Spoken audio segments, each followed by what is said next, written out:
আসসালামু আলাইকুম, কেমন আছেন সবাই? আশা করি সবাই ভালো আছেন, সুস্থ আছেন। আলহামদুলিল্লাহ আমিও ভালো আছি এবং সুস্থ আছি। এখন বাজে সকাল 10:30। আজকের ব্লগটা আমি এখান থেকে শুরু করলাম। একটু আগে মায়ের বাড়ি থেকে আসলাম, আপনার ভাইয়া যায় নিয়ে আসলো। কালকে আর আসতে পারছিলাম না, তো এসেই বাড়িতে কাজকাম করতেছি। ঘরটারগুলো ঝাড়ু দিলাম, আর এই ফাঁক দিয়ে আবার ভাতও চুলায় দিছি। আমার ছোট ভাই আর ছোট ভাইয়ের বউ বাসায় চলে যাবে, তো বললাম যে আমাদের বাড়ির দিক দিয়ে আইসো, দুপুরে খাওয়া দাওয়া আমরা সবাই একসাথে করবো না, তারপরে ওর মতো বিকেলবেলা চলে যাবে। তো এজন্য একটা ভাত বসাইছি, একটা ডিম সিদ্ধ করতে দিছি, আর কালার ডাল মুগের ডাল রান্না করে আছে, গোশ ভিজায় রাখছি, গোশটা রান্না করব। তারপরে আজকে হলো তানজিলার ছেলের আকিকা, সামিরা তাহিদ ওরা সবাই গেল। আমি আসার আগে অনেকেই গিয়েছে, তারপরে দেখছি যে আস্তে আস্তে যে যার মতো করে রেডি হয়ে যাচ্ছে। আসলে অনেক দূর তো হচ্ছে, সবকিছু রেডি হয়ে যাইতে তো হবে। তো যাই হোক, আমি আর যাইতে পারি নাই। আমি তানজিলাকে বলে দিছি যে আমি তো এই সময় যেতে পারবো না, কারণ রাস্তাঘাটে অনেক দূরের ব্যাপার, রাস্তাঘাটে উঠলে আবার কি না কি হয়, এই জন্য সেই ভয়ে আর গেলাম না। তো বলছে ঠিক আছে কাকি, আপনি না আসলেও কাকু আর হচ্ছে তাহিদ সামিরাকে পাঠায় দিন। তো আপনার ভাইয়াও গেল না, খুব গরম, তারপর ওর কাজ আসছে, এই জন্য যাইতে পারলো না, ছেলে মেয়েকে পাঠিয়ে দিছে। তো এখন হচ্ছে এই যে ভাতও প্রায় হয়ে গেছে, আর এই যে ডিম সিদ্ধ করতে দিছি, সিদ্ধ হয়ে গেছে, গ্লাস ফুট হবে। এই ডিমটা ফাটি গেল কে? বেশি সিদ্ধ হয়ে গেছে কারণে, আর না হয়তো একটু ফাটাই ছিল মনে হয় না। ভাতও হয়ে গেছে, ভাতটা বসা ভাত দিছি, হোক আস্তে আস্তে। আসলে বাড়ির মানুষ বাড়িতে না থাকলে না ডিস্টার্বই হয়, কাজ হয় না। দেখো না, আসার পর থেকে খালি কাজ করে যাচ্ছি। পুরো বাড়িটা ঝাড়ু দেওয়া হয়েছে, এখন বাইরে ঝাড়ু দিয়ে এসে তারপরে আমি হচ্ছে মশলা করে নিয়ে মাংসটা চুলাই দেবো। তো ঠিক আছে, ভিডিওটা দেখতে থাকেন।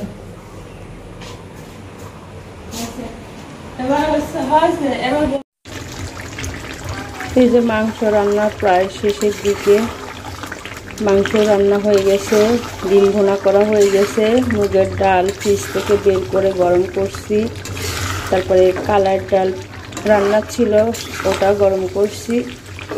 রান্না আমার শেষ, এখন গোসল করে নেব। অনেক গরম বাবা, আর আকাশে অনেক মেঘ, কিন্তু রোদ আছে, মানে মেঘলা মেঘলা আকাশ, কেমন যেন একটা ভরসা হয়ে যাচ্ছে, মনে হচ্ছে বৃষ্টি হতে পারে, এত গরম।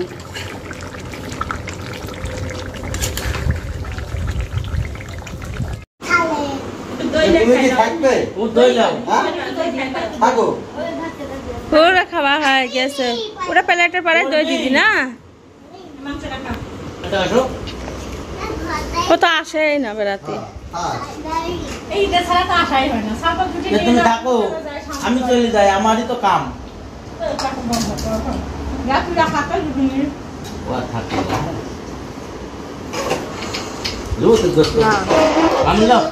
দইলে বাবু, দইলে ওই যে ওই ডিমের চামচটা একটু দিয়ে দেন দইয়ের নাড়ির ভিতরে, একটা চামচ দিয়ে উঠা দাও। ওই যে ডিমের ভিতরে যে চামচ, ওই চামচটা ধুয়ে দাও।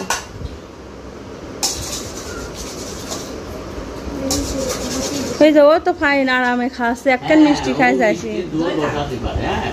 আসে কাছে তোমার ফ্রিজে কি আছে? আমি মিষ্টি আছে, মিষ্টি খাচ্ছে।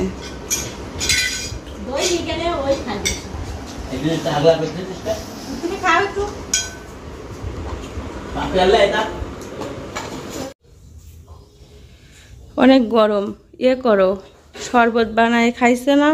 আর ওই যে এখানে তো আছে লেবু কাটা, এগুলো এই যে মুগের ডাল ডিম বোনার সব ইয়ে কি আছে, কি মাংসের ঝোল। আর মাংস খেতে ভালো লাগে না, দাঁত ব্যথা হয়ে গেছে। আজকে মাংস খাওয়া লাগবে, এখনো তো আছে, আর খাবোই। তাহলে কালকে থেকে খালি ডাল আর ডাল। এই তোমার নানি হচ্ছে ইয়ে দেছে, এই যে আম দেছে, ওরা তো কাল রাত্রে চলে আসছিল, আমি তো ছিলাম। তো এটা অনেক মিষ্টি আম, আর এই দেখো আমিও খাবো এই আমটা, আমাকে দেখো হাতের মেহেদিটা কি বিচ্ছিরি হয়ে গেছে, সুন্দরই তো আছে। তো আমার কালারটারই বেশি সুন্দর লাগে, তোমারটা বেশি কালো হয়ে গেছে। সারা রাত রাখছিলাম, এটা একটু কালার আছে বলে। তো এই যে সামিরা আর মাংস খাইতে চাচ্ছে না, এখনো মাংস একটুকু আছে, 2-1 দিন মাংস রান্না করব না। আসলে কি খাওয়াবো মাংস তো খাওয়া যায় না। কালকে যেই আমার মার গাছের চাল কুমড়ো দিছে আমাকে, আজকেই পেরে দিছে সকালবেলা, কালকে এটা রান্না হবে। আর হাল্লা দেখ ফ্রিজের ভিতরে মাথা দিয়ে রাখেছে গরমের ভিতরে, সে ভাল লাগলো না। কি খাবা? ফ্রিজে শুধু দই আছে, তোমার মামা দই আনছিল দুপুরবেলা, সেটাই খাই ফ্রিজে। আমার তো খাওয়া যায় না, জানো, খাওয়া যায় আমি খাই না। কিসে খাবো? ফ্রিজেই খাই। এই আর দই আরো আছে, না ওইটা খাবো না, ডিপে আরো আছে, খেতে যে ডিপেরটা তো আরো বেশি ঠান্ডা হয়েছে। ভালো লাগে না। তো খাও। আর হচ্ছে তোমার আব্বু খাবে নাকি? এই স্যার খাবো না, মানে আমি নেবো না। দই দিয়ে ভাত খাইতে ভালো লাগে। তোমার মামা মামি, তারপরে ওর তোমার মামানির হচ্ছে বোনের মেয়েটিয়ে সবাই আসছিল, মামুন আসছিল, খাওয়া দাওয়া করে চলে গেল। মামুন, সুমিরে মামুন খাওয়া দাওয়া করে ওরা হচ্ছে চলে গেল। তারপরে আমরা তোমার ফুপুরা দাদিরা সবাই একসাথে খায় দেয়, ওই যে গল্প করছি। এত গরম আর বাহিরে যাওয়া যাচ্ছে না। এই যে কুরবানির সব গরু টরু জবাই করছিল, ভুঁড়ি পরিষ্কার করছিল, এত বিশ্রী গন্ধ বের হয়েছে যা বাতাসে আর কোনো জায়গায় দাঁড়ানো যাচ্ছে না, এত গন্ধ, এই জন্য ঘরের থেকে বের হচ্ছি না। তো ঠিক আছে, খাও, খায় দেয়ে একটু পরে কথা বলবো। হ্যাঁ, তানজিলা কেমন আছে? ভালো আছে? ভালো থাকুক, ভালো থাকলেই ভালো, বাচ্চা মা দুজনে ভালো থাকুক।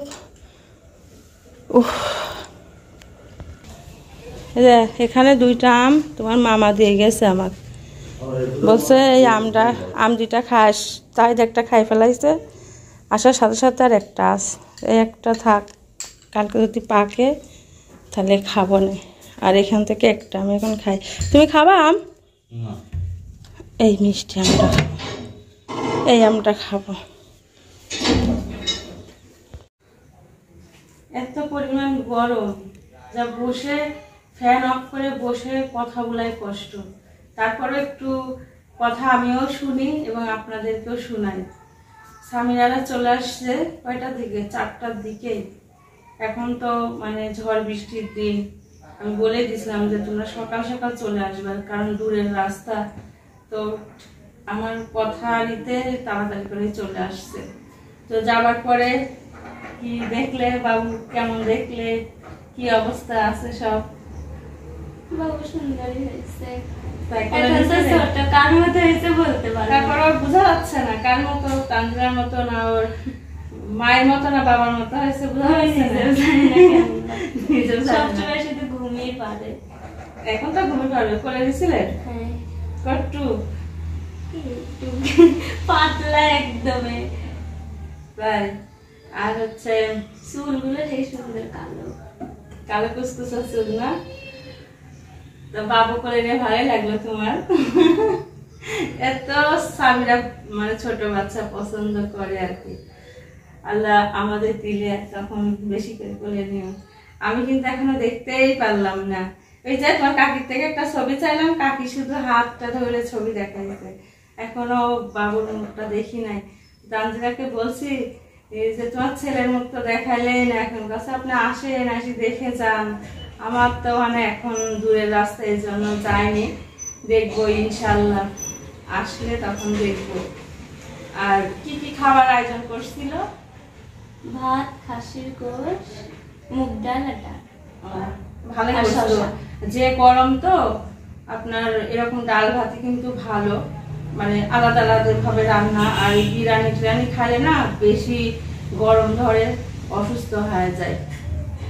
আর যেহেতু ছেলে বাচ্চা, এই জন্য আকিকা 2টাই দিতে হয়, তাই না বলো? 2টা খাসি, তাই না? 2টাই আকিকা যেহেতু দিচ্ছে 2টাই। অনেক গরম। আর হচ্ছে তাবিদ করে যেন খেলতে গেছে, যাই হোক ভালোই এনজয় করে আসলো, বেড়ায় আসলো। সেই তানজিলার ফিরনে গেছিলাম, তাই না? তারপরে যে স্বামীরা আর একবার যায় বেড়ায় আসলো। আমিও যাবো ইনশাল্লাহ। আমার বাচ্চা হয়ে যাওয়ার পরে একদিন ভাবির সাথে যায় বেড়ায় আসবো বিয়ানের বাড়িতে। তো যাই হোক, অনেক গরমের জন্য ফ্যান অফ করে কথা বলতে পারতেছি না। তো স্বামীরা এসে খুব গল্প করতেছে, আমার শুনে খুব ভালোই লাগলো। তো আমি বলছি যে আসো একটু ক্যামেরার সামনে একটু বলো যাতে সবাই শুনতে পারে। তো ঠিক আছে, আজকের ব্লগ এই পর্যন্তই। সবাই ভালো থাকবেন, সুস্থ থাকবেন। আল্লাহ হাফেজ। আল্লাহ হাফেজ।